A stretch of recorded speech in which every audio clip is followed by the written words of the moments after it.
진정한 복의 길이라는 제목으로 하나님 말씀 전하겠습니다. 어느 마을에 강아지 한 마리가 있었는데 아주 성격이 밝아서 사람들 보면 늘 꼬리를 이렇게 열심히 흔드는 부침성이 좋고 활달한 강아지였습니다. 근데 어느 날 강아지가 언뜻 든 생각이 꼬리를 열심히 흔드니까 사람들이 막 반겨주고 좋아한단 말이죠. 그래서 '아, 내 행복은 꼬리에 있나 보다.' 생각하고 어느 날 이제 꼬리를 잡겠다고 마음을 먹었어요. 그래서 자기 꼬리를 잡으려고 이제 힘써 달리기 시작했어요. 근데 아무리 꼬리를 잡으려고 해도 잡을 수가 없네요. 잡힐 듯한데 잡히지가 않아요. 더 빨리 막 달려보는데 그래도 안 돼요. 여전히 잡히질 않아요. 그때 좀 나이 든 개가 한 마리가 옆에서 그걸 열심히 다 돌고 있는 걸 지켜보다가 한마디 해 줬어요. "네 앞에 있는 거 열심히 쫓아다니다 보면 꼬리는 절로 따라오는 거야." 이렇게 얘기해 주는 거예요. "내게 주어진 길을 열심히 가면 꼬리는 저절로 따라온다." 근데 그 말을 듣고서야 이제 꼬리 붙잡기 위해서 달리던 거를 멈췄다는 거예요. "내 앞에 주어진 일을 열심히 하면 꼬리는 따라온다. 행복은 내가 잡으려고 애써 달리면 잡힐 듯 잡히지 않지만 내게 주어진 일들, 내게 주어진 길 성실하게 가다 보면 어느덧 행복이 나를 따르고 있다는 것을 깨닫게 된다 하는 이솝 우화의 이야기입니다. 저는 마태복음 6장 33절 하나님의 말씀 그대로라고 생각합니다. 그런즉 너희는 먼저 그의 나라와 그의 의를 구하라. 그리하면 이 모든 것을 너희에게 더하시리라. 사람들은 이 모든 것을 더해 주신다 하는 그 더하심, 더해 주시는 모든 것에 초점을 맞추고 살아요. 그거 붙잡으면 행복하다, 복되다라고 생각하는 거예요. 그러나 하나님의 나라와 의를 구하는 삶을 살면 하나님께서 더해 주시는 것이지 더해 주시는 것이 본질은 아니다. 우선순위도 아니다는 것입니다. 하나님 나라와 의를 구하는 삶이 모든 것을 더해 주시는 복된 삶이다. 그런데 정작 더해 주시는 것에 집중해 살면 이솝우화에 나오는 꼬리 쫓는 강아지와 같은 삶이 되고 만다는 것입니다. 2025년 우리의 죄를 대속하시려 이 땅에 오시는 주님을 기다리는 대림절 첫째 주일에 하나님께서 주시는 참된 복의 길을 우리가 몇 가지로 살필 때에 은혜를 받고 또 은혜로 충만하시기를 바랍니다. 첫 번째 복의 길은 어디에 있느냐? 첫 번째 복의 길은 믿음에 있습니다. 무엇을 믿습니까? 무엇을 믿습니까? 우리가 맨날 물어봐요. 그래서 또 믿습니까? 하면 아멘. 음. 그런데 우리가 정말 믿어야 될 것은 무엇이냐? 오늘 우리가 나누는 이야기는 하나님께서는 다 알고 계시다는 것을 믿으시기를 바랍니다. 먼저 우리는 다 알지 못하죠. 그래서 실수도 하고 실패도 하고 또 다른 길도 가기도 하고 그리고 가면서도 불안해요. '이 길의 끝이 생명인가? 이 길의 끝이 사망은 아닌가? 이거 성공이 맞나? 잘 가고 있는가?' 늘 걱정돼요. 그래서 걱정, 염려, 두려움도 있습니다. 그런데 하나님께서는 다 아신다는 거예요. 하나님께서 다 아신다. 하나님은 아시고 우리는 모른다. 단지 이런 구도만이 있는 것이 아니라 하나님이 다 아시기 때문에 우리가 믿음으로 가는 길이라면 그 길은 실패가 없다는 거예요. 가다 보면 오늘은 잘못 간 길 같아요. 1 년, 2 년, 3 년, 5년 달렸는데 어느 날 보니까 세상 기준으로 봤을 때는 완전히 실패예요. 된 게 없어요. 잘 된 게 없는 것 같아요. 그래서 '하나님 이게 성공이 맞습니까? 이게 잘 가는 거 맞습니까?' 그런데 하나님께서는 다 아신다는 거예요. 하나님께서 아시기 때문에 이 길은 과정일 뿐이라는 거예요. 하나님을 따라가는 믿음의 길에는 실패가 없다는 거예요. 하나님을 따라 가는 믿음의 길에는 실패가 없고 그 길은 과정이다. 이렇게 기억하시길 축복합니다. 오늘 11절 말씀 한번 보시기 바랍니다. 11절. 잘 모르는 단어가 있습니다. 스올과 아바돈이라는 단어가 나오죠. 11절 한번 읽겠습니다. 스올과 아바돈도 여호와의 앞에 드러나거든 하물며 사람의 마음이리요. 아멘. 있어요. 스올은 우리가 흔히 말하는 음부, 뭐죠? 뭐 지옥 그런 것을 뜻하는 거죠. 스올이죠. 그리고 아바돈 그러면 밑에 성경 여러분 가지고 있는 성경 밑에 난하주가 있습니다. 밑에 그죠? 난하주에 보면 뭐라고 써 있습니까? 죽음의 자리 이렇게 써 있죠. 글씨가 좀 작아요, 그죠? 근데 우리가 지금 이 말하는 수울과 아바돈이란 말은 뭐 음부 그리고 죽음의 자리 오늘 이제 어둠에 대한 얘기를 하면서 우리가 대림절 시작했습니다만 어두움의 어두움, 우리가 볼 수 없는 저 심연의 어둠, 죽음의 자리 우리가 뭐 가고 싶지도 않고 알고 싶지도 않은 땅이죠. 그런데 하나님께서는요. 그 아바돈 또는 스올이라고 불리는 그 깊은 곳까지 심연의 깊은 곳까지도 다 아신다. 그러니까 하나님께서는 모르시는 것이 없어 다 아신다는 거예요. 그러니까 다 아시는 분이기 때문에 우리는 알지 못하지만 우리는 잘 알 수 없지만 우리 하나님은 어떤 분이에요? 선하신 분이잖아요. 그래서 하나님께서 선하신 분이기 때문에 합력하여 선을 이루시겠구나. 결과와 끝이 좋다 그랬어요. 여러분 인생이 어려운 것은 뭐냐면 우리가 처음 말씀드린 대로 우리가 가는 길이 어떤지 잘 모르기 때문에 그래요. 또 한 가지 뭐냐면 내가 힘들고 여러분 어려울 수 있잖아요. 여러분이 힘들고 어려울 때가 있어요. 아플 때가 있어요. 그런데 이거를 다 사람들이 알아주지는 못한다는 거예요. 내 슬픔, 내 아픔, 나의 괴로움, 나의 답답함을 누가 다 알 수 있겠어요. 그런데 누가 아세요? 하나님은 다 아신다는 거예요. 그래서 우리가 그리스도인은 뭐라 그랬냐면 우리는 영적인 것을 추구하는 사람들이라고 했습니다. 그렇죠? 영적인 것을 추구하는 사람들. 영적인 것을 추구한다는 것은 눈앞에 보이는 길이 나쁘다 좋다 판단하지 않는다 그랬어요. 그럴 이유가 없어요. 왜냐? 그 길에 이 과정이기 때문에 이 길이 좋은 길인가 그런가? 달리기 좋은 길인가? 속도가 몇으로 갈 수 있는 도로인가? 중요하지 않아요. 이 길의 끝이 생명인가? 이 길의 끝이 복인가? 그것을 알아야 되고 그것을 알고 추구하는 사람. 그러니까 하나님께서 가라 하신 그 길을 우리가 믿음으로 갈 수 있는 것은 그 길의 끝이 좋다는 것을 알기 때문에 믿기 때문에 그렇다는 것입니다. 우리가 다 잘 아는 말씀이기 때문에 한번 다 같이 한번 읽을 때에 여러분 화면을 참조하셔서 로마서 8장 28절 한번 읽겠습니다. 시작. 우리가 알거니와 하나님을 사랑하는 자 곧 그의 뜻대로 부르심을 입은 자들에게는 모든 것이 합력하여 선을 이루느니라. 아멘.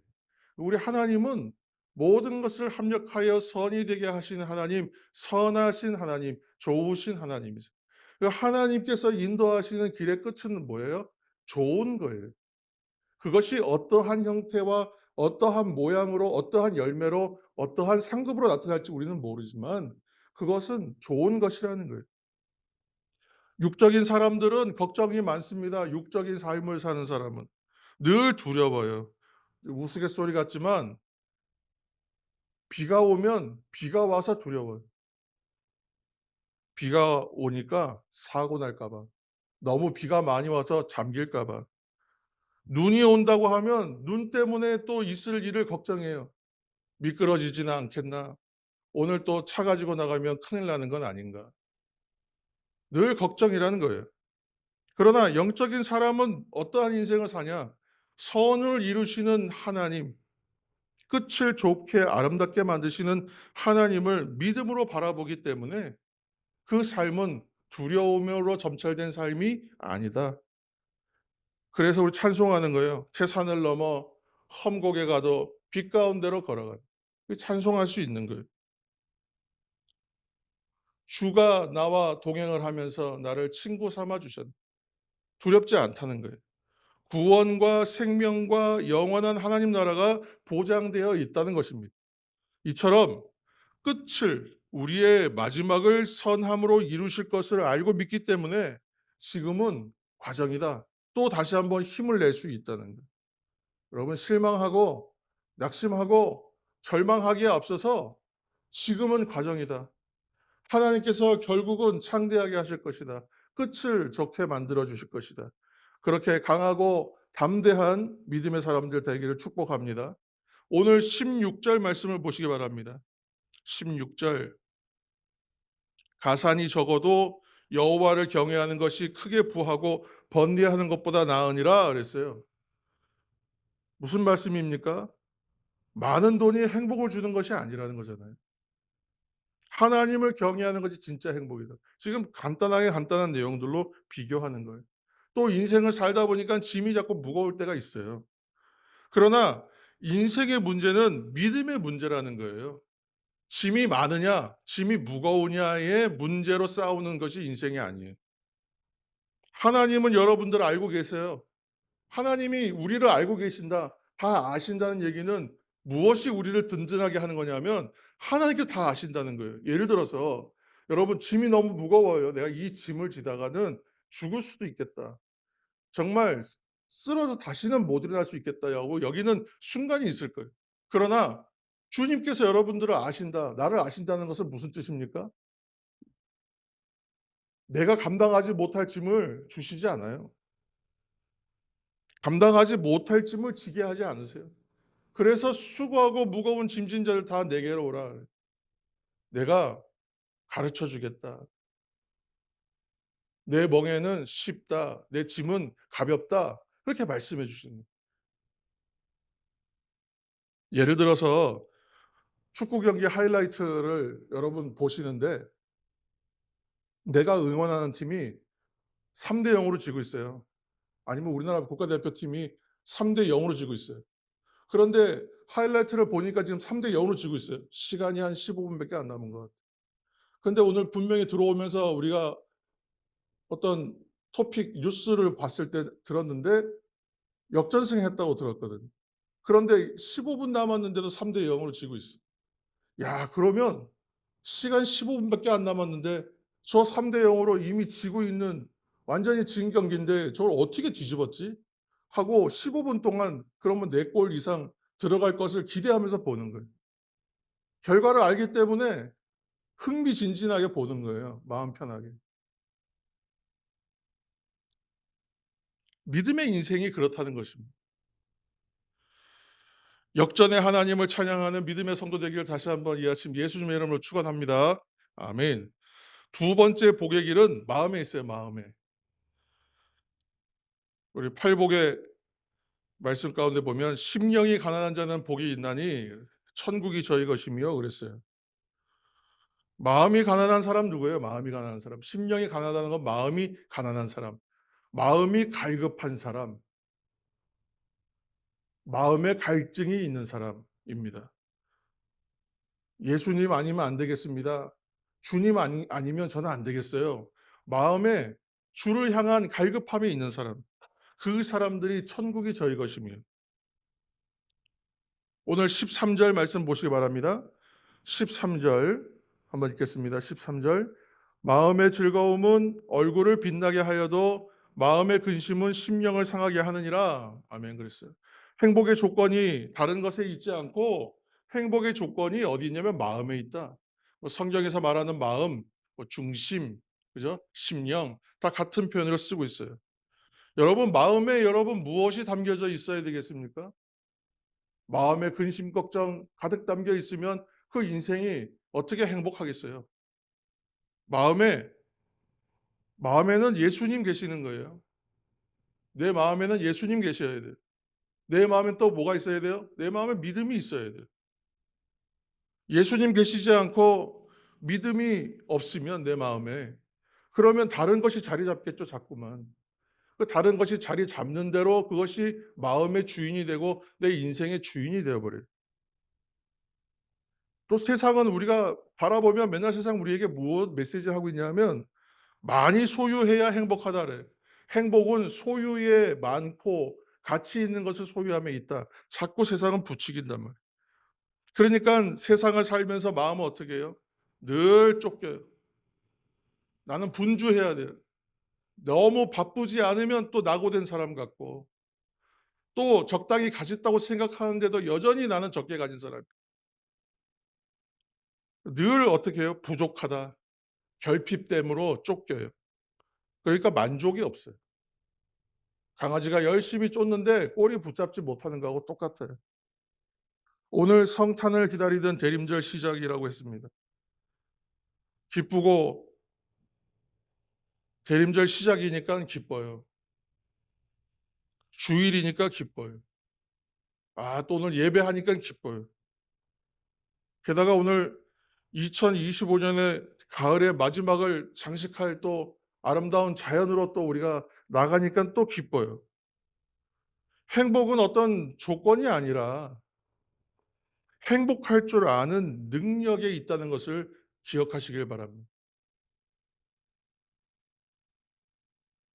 어떤 사람들이 보았을 때 지금 우리가 기쁘다고 말한 조건들은 하나도 기쁨의 조건이 아닐 수 있어요. 그 뭐 기쁜 조건입니까? 돈이 좀 있어야지. 그 무슨 기쁨의 조건입니까? 좀 좋은 것 먹고 좋은 것을 즐겨야지. 그런데 자꾸 조건이 붙어서 그것이 행복한 것이라고 말한단 말이에요. 그러나 행복은 어떤 조건이 아니라 행복할 줄 아는 능력에 있다는 거예요. 내 마음에 예수님 모시고 내 마음에 믿음을 가지고 사랑하는 성도들과 사랑하는 사람들과 함께 하니까 기쁜 거예요.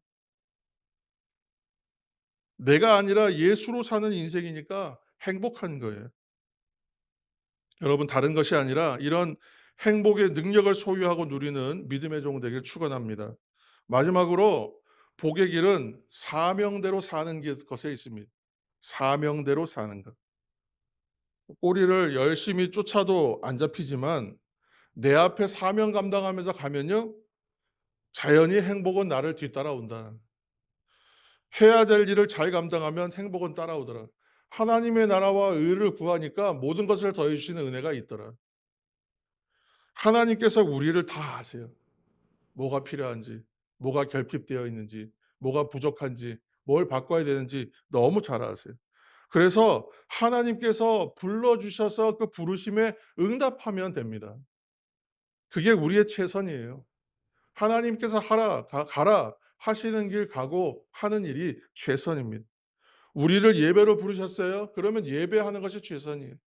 여러분, 기도의 자리로 부르셨어요? 기도하는 것이 최선이에요. 복음 전하도록 부르셨어요? 그럼 복음 전하는 게 최선이에요. 순종하라 하셨어요? 순종이 최선이에요. 그게 가장 중요한 거예요. 하나님의 부르심대로 살면 그 삶에 실패가 없습니다. 우리 또 18절 말씀 한번 읽겠습니다. 18절. 돈을 쉽게 내는 자는 다툼을 일으켜도 노하기를 더디하는 자는 시비를 그치게 하느니라. 우리 어려운 말씀이 없어요. 그죠? 하나님의 뜻대로 하나님의 부르심대로 살면 어떻다고요? 분노할 것이 없구나. 오늘 다 말씀을 그렇게 읽으면 됩니다. 왜 분노가 일어나겠어요? 하나님 뜻대로 살지 않으니까 분노가 일어나요. 달리 말하면 뭐예요? 내 뜻대로 살면 분노하게 돼요. 19절 말씀도 그렇죠. 19절 한번 읽겠습니다. 19절. 게으른 자의 길은 가시 울타리 같으나 정직한 자의 길은 대론이라. 아멘. 지금 게으르다는 게 뭐냐면 그냥 성실하다, 게으르다 그런 의미에서의 게으름 말하는 것이 아니죠. 그러니까 하나님 뜻대로 사느냐 아니냐 지금 이렇게 읽으면 된다 그랬잖아요. 그러니까 주인의 뜻대로 사느냐 그렇지 않느냐. 주인의 뜻대로 살면요 잘 사는 거예요. 그런데 내 맘대로 살면 종의 삶이에요.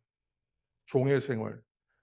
주인의 뜻대로 살지 않는 종의 생활이 게으른 삶이. 우리가 달란트 비유를 아시지 않습니까?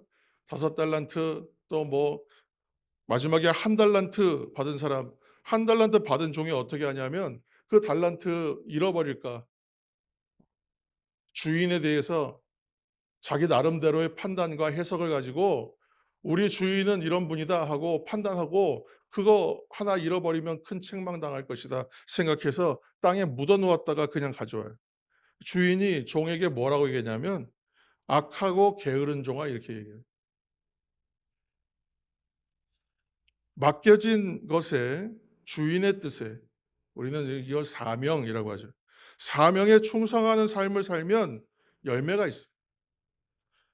착하고 충성된 종아 말씀하시는 주님의 칭찬도 있어요. 여러분 부르심에 충성할 때 사명에 순종할 때 여러분 행복하다는 것입니다. 대림절 첫 주간입니다. 여러분 진정한 행복의 길을 믿음의 종으로서 걸어가시는 우리 모두가 되기를 예수님의 이름으로 축원합니다.